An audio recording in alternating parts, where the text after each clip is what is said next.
That's a very famous painting, and I've always wondered what the hell that guy is screaming about. Like, did he just witness a murder or a car accident, or did he just drop his ice cream cone?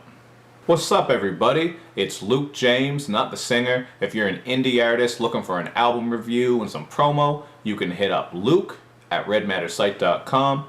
And what I have for you boys and girls today is an indie album review, and it's for Demon's album, Hell is Alive and Waiting, Nightmare Poetry Book 2. Now, Demon is a rapper from out of Jacksonville, Florida, so to check out all his music, links, and information, just take a look at the info box that's underneath this video. And I can honestly say one thing, man. I was very disappointed with this album because Demon told me that he's 10 years deep in the game, so I was expecting to hear something that was very polished, well put together, just great audio quality, amazing beats, great flows, just a very great album. And unfortunately, that is not the case at all. And this does not sound like someone who's been in the game for 10 years. I'm not saying that to be harsh or to be a dick, but there are a lot of issues with this album, so I'm going to break them down kind of one by one because that's about the only thing I can do here.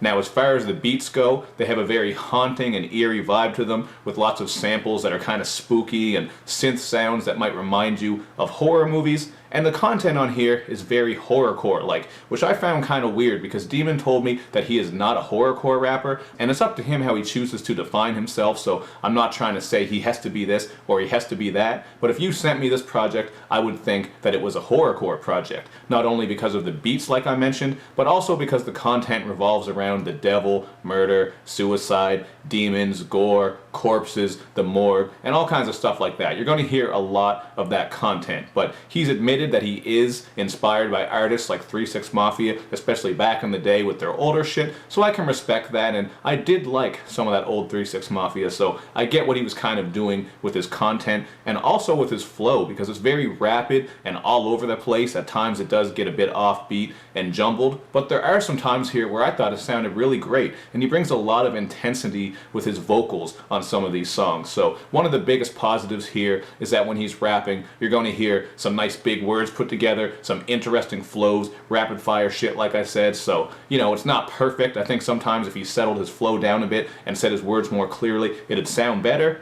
But there are some glimpses of great rapping skill here, and that's one of the highlights. But one of the worst things about this project is the audio quality. The mixing is not done very well at all. Oftentimes the vocals are way too loud. So again, for someone who's been in the game for 10 years, you should know how important it is to have great sound quality. And I'm not being hard on you, man. I'm just being honest. You gotta come through with some shit that is mixed properly. I understand that maybe you were going for that lo-fi style like 3 6 Mafia did back in the day, but, you know, this isn't back in the day. This shit just does not sound like it's mixed properly. It would sound much better if it were. And even if you were going to do the lo-fi style, there is a way that you can do it to make it much more tolerable. But here, the mixing and mastering just was not very well done. And the beats that I talked about that are kind of eerie and haunting, they're really missing some hard-hitting drums. The drums are almost hidden in the background. The sound effects that you hear are very cheap, so there's a lot of issues that are going on with this one, which is a big part of why I give it a 1.5 out of 5. I almost went with a 2 here because, like I said, sometimes in his flow, you're going to hear some really great moments, and he does have a nice vocabulary, so I see the potential here. But then I remember that he's 10 years in the game, and if this is what you're putting out after 10 years in the game, I think you really got to come through and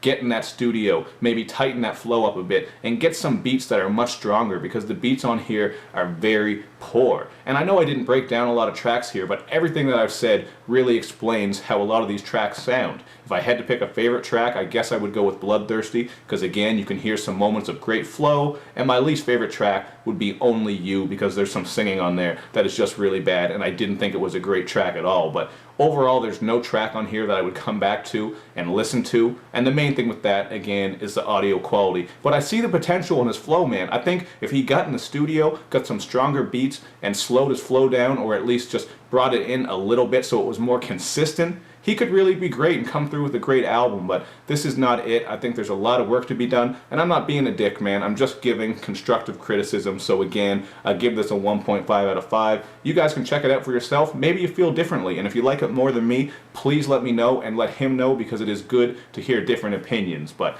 as usual, make sure you do all that good YouTube and social media stuff where you like my videos, you share them, you follow me on Twitter, you retweet the videos, and you especially subscribe to my channel. Thank you for watching, everybody. I'll see you next time.